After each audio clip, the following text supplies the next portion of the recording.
Good evening, everyone. How is everyone doing?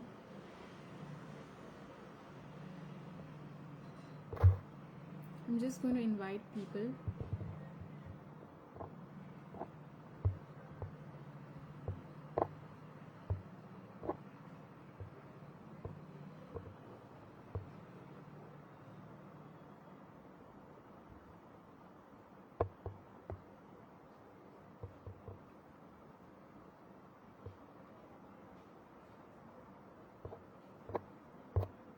So I decided to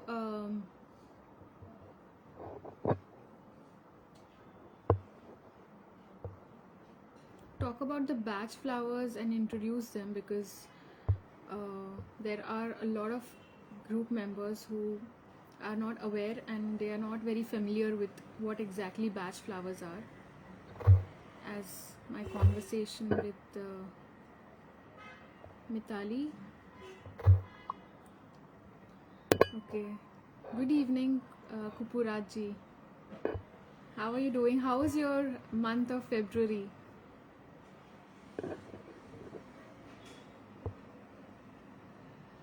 We are already, I mean, it's 2021 and we're already into the third month.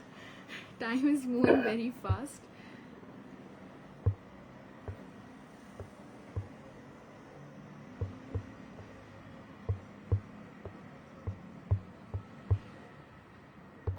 So, I had a conversation with Midali, and she said that she's not as familiar with the flowers. So, I thought I'll, make a live and have a video on introducing the batch flowers and how they originated, how they were founded, and all about Dr. Edward Batch, who is the person who found these flowers and developed these flowers as a healing modality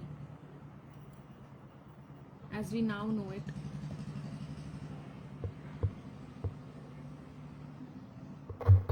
Okay, so I've invited a few people on. Hi Vidish. So Facebook gives me an option of waving people who are on live, so I'm just using that and waving at all of y'all who are here. How was your February? How have you been? How is your new year going? How is it progressing? Let me know.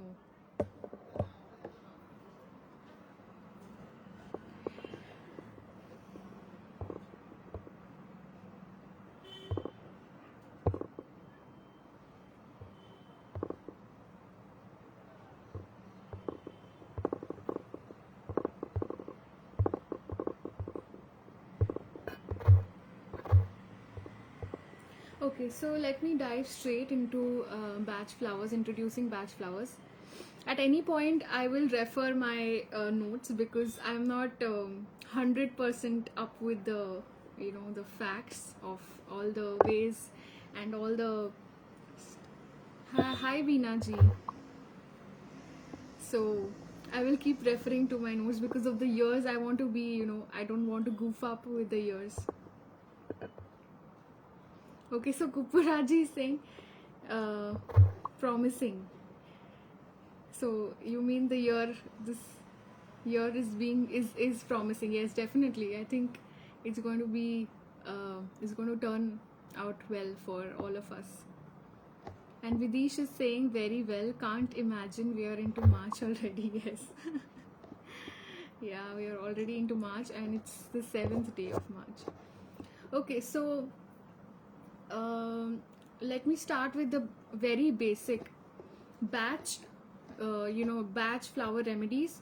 So the name is derived from Dr. Edward Batch because his name was Dr. Edward Batch, so we call the flowers batch flowers because he was the one who found the remedies, he worked on them, and then he developed the entire system of batch flowers. Now how did he come to so who was Dr. Edward Batch? He was a doctor, uh, he was a physician and he had a very good practice in London, and he was a very well-known physician. He was very good at his at his work. Now what happened is, during those years, I think there was the World War at that time, and he was working with the French soldiers, and during that period, while working with those soldiers, he himself got injured, and he, during that injury, he collapsed. So when they found out he was suffering from a hemorrhage, I don't know how to pronounce it properly. So yeah, so that happened, and he was given only 3 months to live. Okay. Now he was a very spirited, very spirited man. So he decided to work on himself, and he was also working with bacteria and a lot of other things. He would experiment on his own. He had his own lab, so he would experiment a lot of things by himself. So he worked through it, and he succeeded in living more than 3 months. The time which he was given, he lived beyond that, and that gave him that encouragement, or that understanding that because I lived through this. He was given 3 months, but he lived through that, and he gained strength. He recovered and gained strength from that particular episode of hemorrhage and his disease. So he realized that this is not without cause. There is a reason behind this particular incident, and because I survived this, there is more to life, and my purpose here on this planet is yet to be served. So that really struck him, that this is this happened for a reason. It's not a coincidence. It's not a mere coincidence that I lived through the 3 months, and I survived, and I gained strength, and I got better.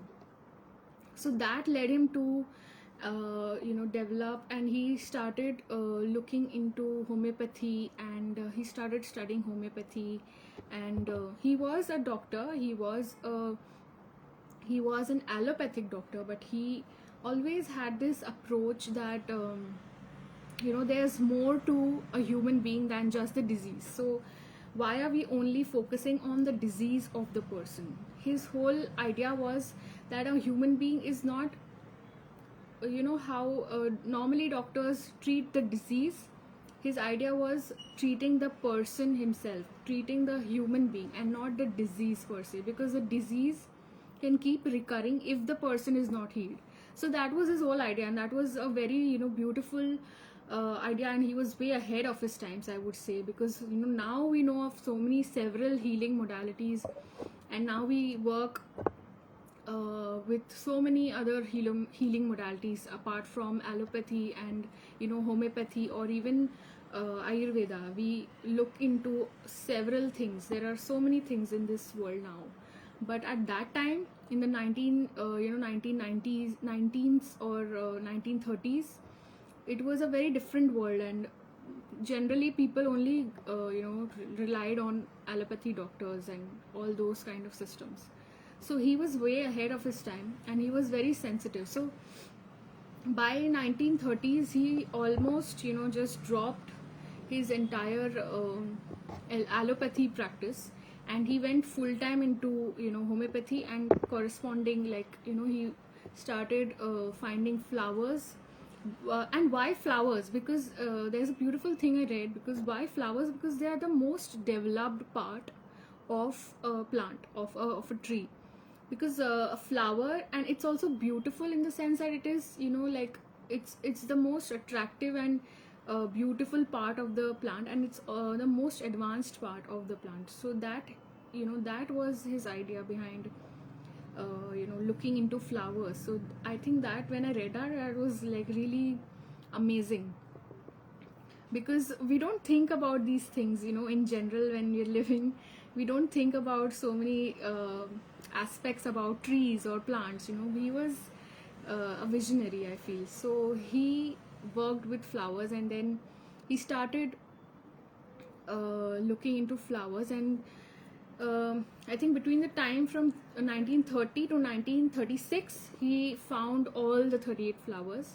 So there are total 38 flowers, and there is one which is not a flower, which is rock water. It is a water. It is not a plant, or it's not a flower. It's not a part of a plant. It is just water which is derived from, like a valley. So that is the only remedy. Rock water is the only remedy which is not derived from the plant or a flower.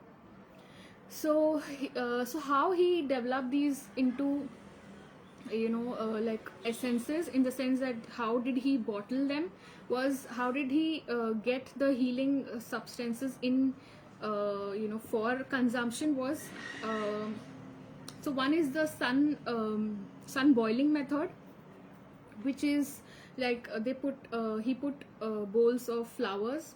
I mean, he put bowls of water, he put a flower inside them, and he let them just be out in the open, for the sun to just fall on the flowers, and whatever essences was left in the flower was then used as a was then bottled, and all the preservatives were added, and then it was used for consumption. So he practiced this first on himself. So imagine how he must have done that, because for example, if it's holly, if you take the example of the flower holly, it is anger, it is suspicion, it is so he must have induced those feelings inside him, and then used that flower. He would go out and he would see what flower is he's being called to take, and then he would use that as his healing, for his healing that anger state or his suspicion state, or his so all the 38 emotions which he has developed. I mean, to think about how he must have gone through the whole process of first inducing that state in himself. Sometimes it may have happened by accident, like just as a course of the day, just as the course of life, he may have felt those emotions, but sometimes he may also have induced them inside him. So it's really like amazing to, I mean, there is just so much wonder in his whole how he developed the whole thing. That itself is so wonderful. And then he started using these bottles. Once he bottled them, he started using these on people who would visit him, and they would be they would be surprised at the results. And then that's how he started documenting them, and so more and more people started visiting him, and a lot of people then came to know about it. He started writing books, and he had a lot of publications with writing about these flowers, so it became popular that time. So that's I think that's about it. And does anyone have any question? Please forgive me if I goofed up on any fact, because I am also human. I can also make mistakes.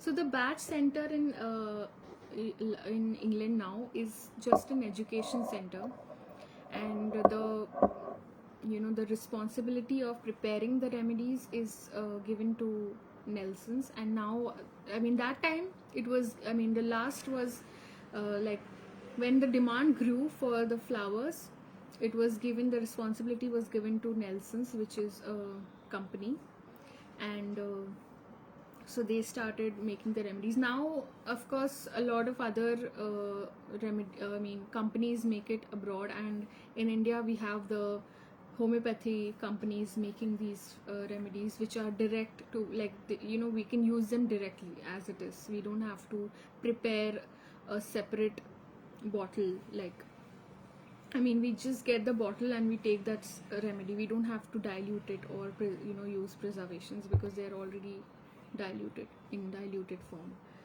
So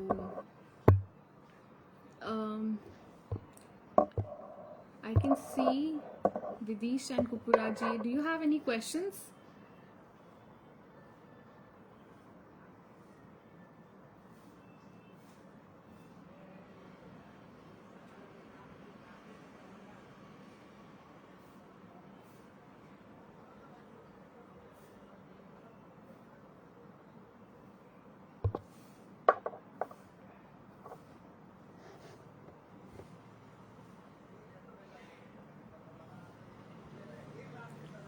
what are your stories about finding, or I would love to know. Yes, this is a very curious thing which I wanted to know. What led you to Batch Flowers?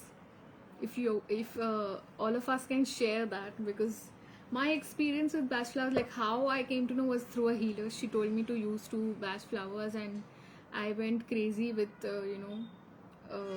digging deeper into it, because I was so curious and so uh, I was so excited and so curious to know that such a system exists, which can make someone feel confident, because never had I ever heard something which can make you feel confident, or which can help you with healing your resentments, and all the flowers. So Kupuraji is saying nice intro. Thank you, Kupuraji. Can you share with me and all of us that what was an incident, or what led you to Batch Flowers? Because I really believe that these flowers are divine, and they are really like someone, them, the flowers reaching you is a very big thing. At least it was a big thing for me, because at that time I really needed them. So Kupuraji saying, I want to have solutions for emotional ailments. Okay, so you want to have, or when you found out about it, that time you wanted to have? And more about the flowers. There are they are vibrational remedies. They are healing, and they work on emotions. They are directly working on your emotional states and your mental states. Like if there is past resentment, if there is irritability, there is impatience, if the person is someone who hides his emotions or suppresses his emotions and has a smiling face, on the face of it he's smiling, he's happy, but inside he's suppressing. These are the different, there are like 38 flowers. So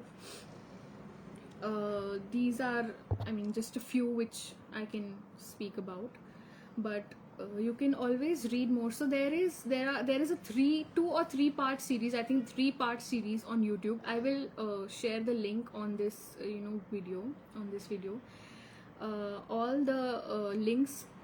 And if you want to have a very detailed knowledge about Dr. Edward Batch, all the flowers, and how he, his whole story about his life until till today, what is the whole thing, the history of the Batch Center and all of that, I will send the link on this video. It's a 3-part video series where all of the history and about Dr. Batch and everything is is put in a very beautiful documentary on YouTube. So I will share that. Kukuraji is saying that emotional healing is fundamental for other physical ailments. Without correcting the basics, it is tough to correct physical. Correct, yes. I personally have that belief that all the physical ailments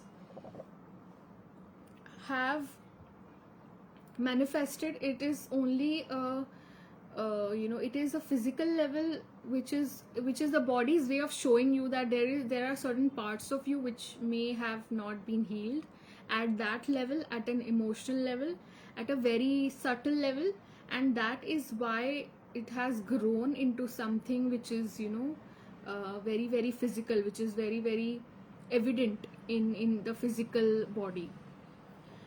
So I personally believe that all physical ailments which we develop as adults are part of some emotional trauma which we may have gone through, small or big, because sometimes even small incidents, even if they happen once, once in our life, in our childhood, or any time rather, they can create a scar, or they can create a traumatic experience for us, because some of us are sensitive, and that wound, you cannot describe how hurt someone can be. It is not a number which you can give, right? It is only a feeling which that person can describe.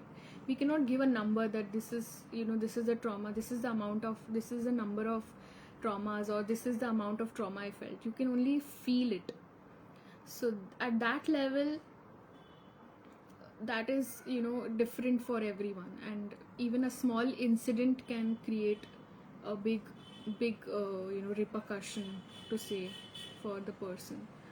And all these small incidents can get piled up if not healed, and they can create a physical manifestation of they also definitely create those beliefs. And when those beliefs are created, we all act in those ways, because we always feel that if this has happened to me before in the past, it can happen again. That is the standard belief we set for ourselves, because it has happened once or twice. We don't look beyond that, and that also creates a lot of fallacies, a lot of error in judgments, error in understanding other people's opinions. And we don't look at people with a fresh eye, because we've already have those misconceptions because of our past experiences. So definitely healing at an emotional level is because it's very simple to do. So healing at an emotional level is better than healing the disease from a symptomatic frame.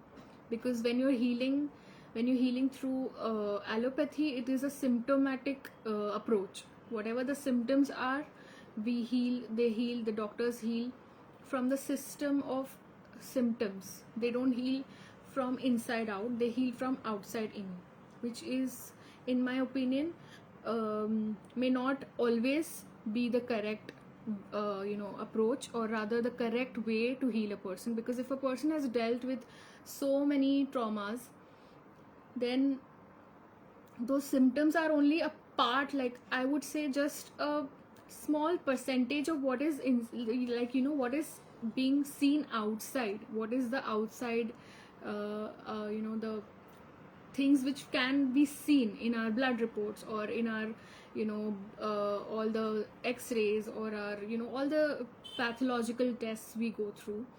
They are only a peak hole, like a keyhole, a way of seeing, rather they are just like a small thing which we can see in our outside world, but there could be so much more to that person which is not healed. We are just looking at if a person has, suppose, bone pain, like knee pains or any kind of bone pains, we are only looking at the bone pains as that this is the problem.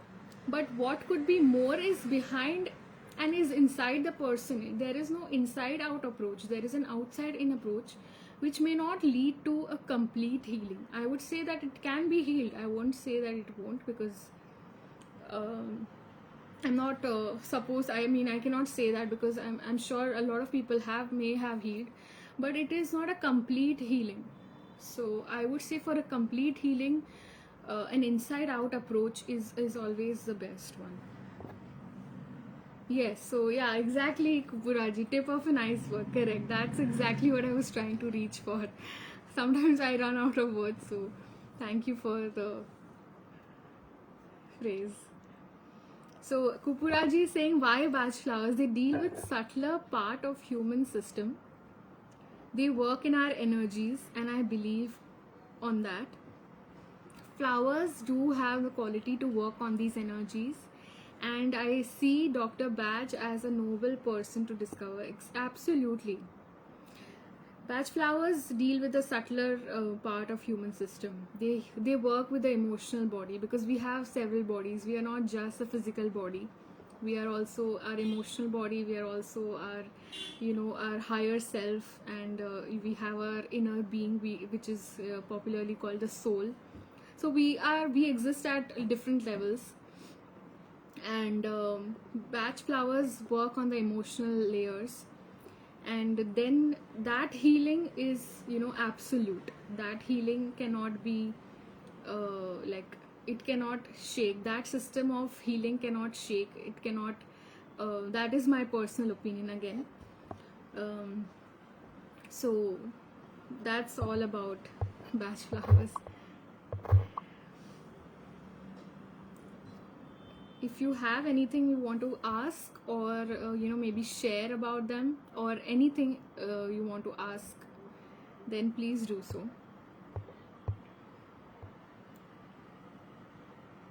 Oh, sorry, I missed this message. The comment by Vidish. Vidish says that I came to know about Bach through you. Okay, yes. I think my entire, mission is to, I want Bach flowers to reach uh, the maximum amount of people, and that is my mission. And I feel that at least people should know, whether taking them or not is their totally up to them, because everyone has their own concepts and beliefs about healing and about different healing modalities. So taking them or not is their choice, but I feel that at least they should know, and they should know that they have an option of healing, and that is a very subtle and a very natural process of healing. And that is the option which I want everyone to have, that this is also something. And I want people to know, because every time I talk to someone and I talk about Bach, they always come up with this response, which is like, what is that? And I have no idea. So at least they should know. That is what I feel. So I am done for today, and if you have any questions, you can always leave them down. I am supposed to now, after I finish this live, I will link the YouTube links. It is a 3-part series. You can delve deeper into all about the history of Dr. Bach and everything in detail. So that is a very deep learning, which is, I think, is good for everyone. So y'all can just watch that as well, apart from my introduction, for deeper knowledge. So thank you so much for watching me, and I will take your leave now. Take care. Bye.